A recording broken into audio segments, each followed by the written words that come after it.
now, ET Cali inside the Galaxy Platinum, man. I am very intrigued by this artist because a lot of the times I don't get a chance to read up on people, and I actually had a chance to read up on you a little bit, man. Yeah. And your story is very interesting to me. First of all, announce yourself to the world, bro. SleazyWorld Go. I go by the name SleazyWorld Go. I'm from Kansas City, Missouri. I was born in Grand Rapids, Michigan. Yeah. Yeah. Yeah, no. So Kansas City by way of Michigan. Yeah. And mom moved you from Michigan to Kansas City? Yeah. Okay. And you have how many siblings? I got a lot of siblings. Yeah. Nobody pulls out. That's a fact. That's a fact. There it is. It's the no pull out family. So, but it was what was interesting to me is I'm listening. I'm reading the information about how you didn't even take your music career seriously at all. Like, why was that at first? I feel like I was just like a fan of music before I like wanted to like create it, you know. So who's the like? Okay, listen, I love fan stories because I've said this before in another interview is that greatness starts from something, right? There's a foundation for it. There's a seed. Who are you a fan of that started the seed, before you grew to become an artist? I mean, I was a fan of a lot of artists, but like artist that really kind of like stuck out. I will have to say it was like Rod Wave. Really? Yeah. Okay. And then that was like, okay, I need to. Yeah. This one's sticking with me. I'm listening to him. Was it the way? Because he's always very passionate about whatever he's singing. He could be singing about. I feel like his music just. I feel like his music just helped me get through a lot of stuff. Like I feel like at my darkest moments, like I listen to his music. So yeah. You had a song that was out.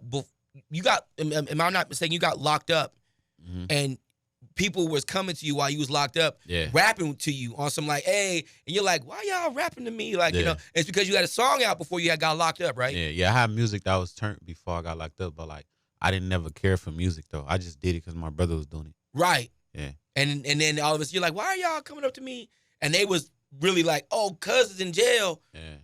What's up? Y'all hear me out, bro? And you're like, bro, I ain't gonna do nothing with it. Nah, facts. And you just sitting there with it and just rapping to them like that, man. Was that the dawn? You're like, okay, maybe I got something here.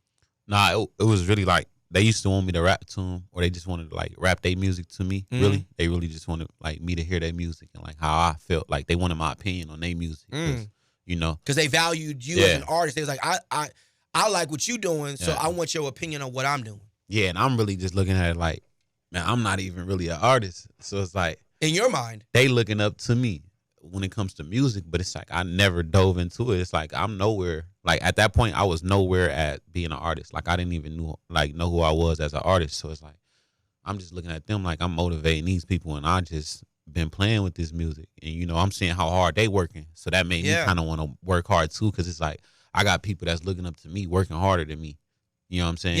Yeah. So it's like, I said some people sometimes have an idea of what they want to do in life, and then the energies of the world or God or whatever you want to call it comes in and says, do this. Yeah. And sometimes you just got to take it and not question it. Not facts. You know what I mean? And kind of run with it and go, I'm just going to run with this because I don't know where it's coming from, but if I don't follow through with this, then I'm missing out on something because it's coming to me easy. Yeah. A lot of people got to work crazy hard for this. You know what I mean? That's what I'm saying. That's what they was doing. They'd come to me every day with like 2-3 new songs like that they just made. You know what I'm saying? While they was locked down for a couple hours.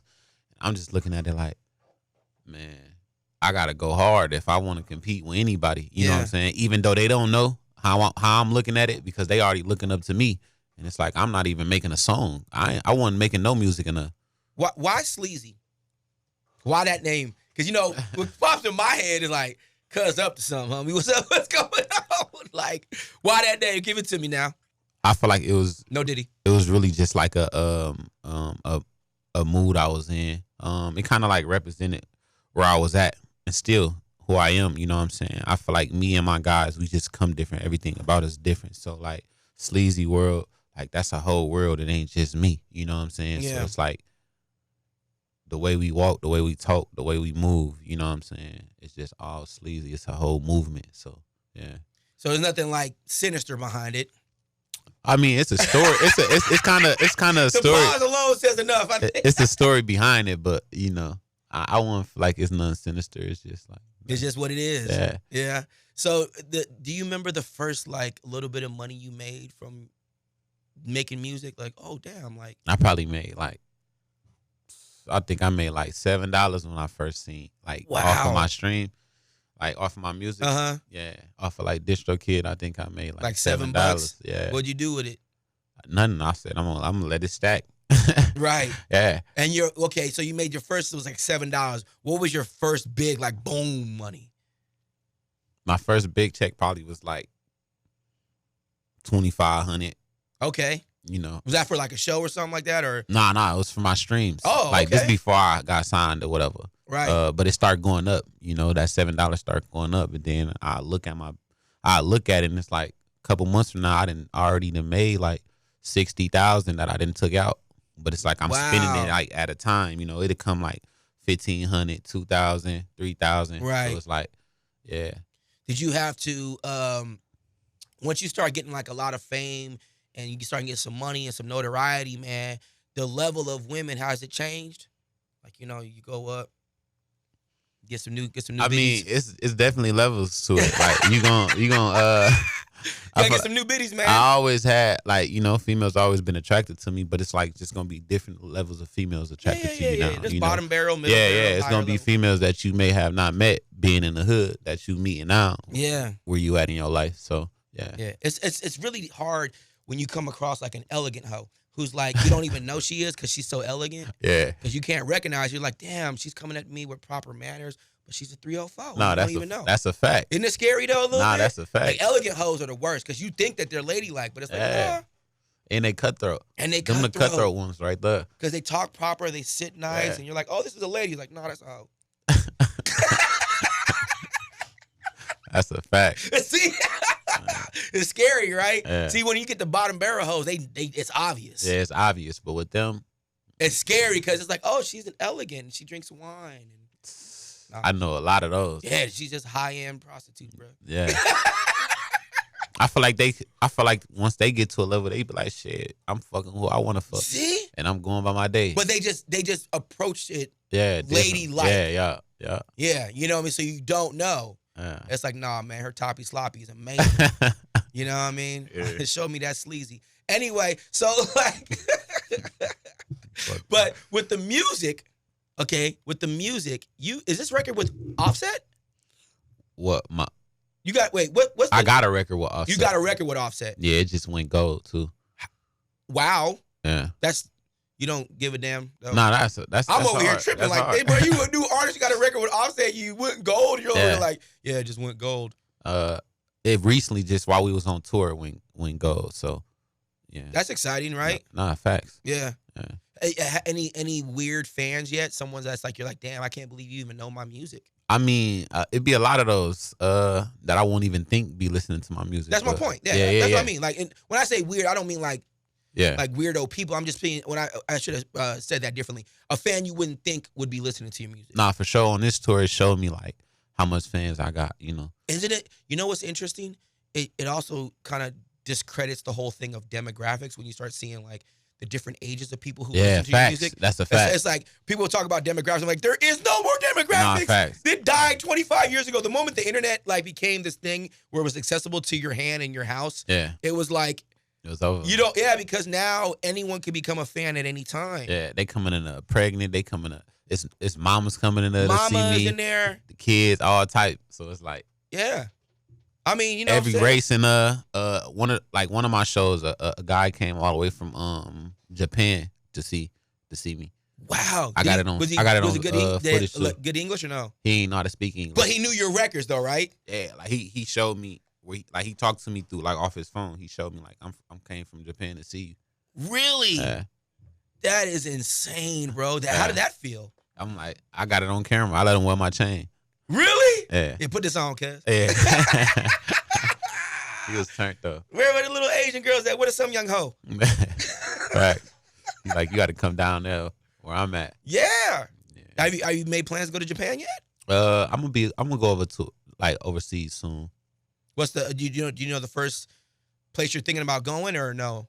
You have to look at where's the biggest streams coming from, radio, all that good stuff. Yeah. And then decide I'm gonna go over there first. Mm-hmm. Yeah. How's the family reacting? Because I know you got a bunch of siblings. Any extra siblings since you become more famous now? Nah, I mean, family members that I never like. Never knew you had. Yeah, Yeah, facts. they pop up. It's crazy. They pop up. They definitely pop up and be like, I don't know you. I wasn't raised with you, so it's like we may. I'm your cousin. No, you're not.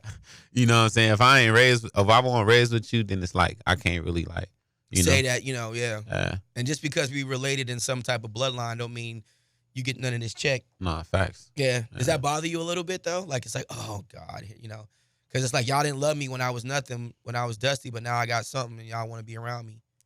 I just feel like it'd be fake love, so it's like I just, I know how to like carry myself around it. I've been around some really great writers. I've had the luxury of knowing.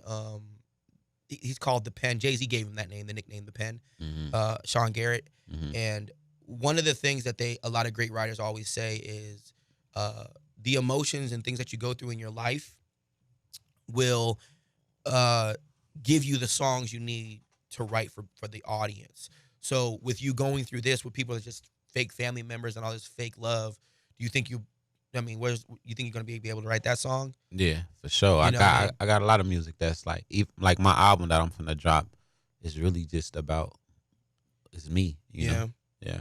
Yeah. I always say that the music is the voice of human emotion, be it good emotion, bad emotion, angry, whatever the case may be. Yeah. You know what I mean? So it's always something to use. There was a story about Tupac. Snoop Dogg was talking about sometimes Pac would be in the studio with a bunch of people. He might write a whole song, and then he might throw the next beat on, and then just be the hook because he couldn't think of the rest of the words. Throw the next beat on. He was just constantly recording whatever he was feeling at the moment. That's how he got so many songs. This is back in the day before they had, all the equipment we have now where we could just knock them out. How many songs do you think you've recorded so far? This the past year, probably like 140. 140? Yeah, I'm gonna give you a story of a guy who just literally, I'm not gonna say his name, but you know him. And he's one of the biggest artists of all time. Mm-hmm. Okay. And this artist, after he's already one of the biggest artists of all time, they went to go pick up 2 of his hard drives, just 2. He's got a whole bunch of them. 2 of his hard drives, 4,000 records. That's the level of work this person was doing before they were going through their situation. You know what I mean? So whenever I meet new artists like you, I always say, I know you working, but this person over here has an extra 4,000 records that we never heard. Yeah. That's a fact. You know what I mean? Yeah. So it's like, I just want to give you that little piece of caveat, you know what I mean? So you can just remember, hey, man, I know I'm working, get a couple hoes and get some money, got some new jewelry. Yeah. Am I really working now? Fact. At what level do I want to be at? Do you have an ideal dream level that you want to be at? Yeah, of course. I feel like if you're going to be into anything, whether it's basketball, sports, the music industry, it's like if you're going to be in it, want to be the best, or you wasting your time, Yeah. So it's like that's what I want to be. I want to be the best, and I ain't settling for less, Right. But it's a journey, so it's like yeah. And some people, it depends on how people are going to accept you in that light, though. You know what I mean? Because a lot of times people be swinging for the fence, but it's okay if you get a base hit. I always tell people, artists, try to treat the game like baseball if you can. Don't always swing for a home run because you're gonna have a low batting average. You're gonna get a bunch of songs that suck. You might get that one, but it ain't gonna matter because you got a low batting average. But you get a couple base hits, get a couple doubles. As long as you're on base, you're gonna get the 25 home runs that year. Yeah. And then you have a great career. Yeah, you got a great career. I feel like that's in a lot of time. Well, nowadays in the industry, I feel like everybody want to have that hit song.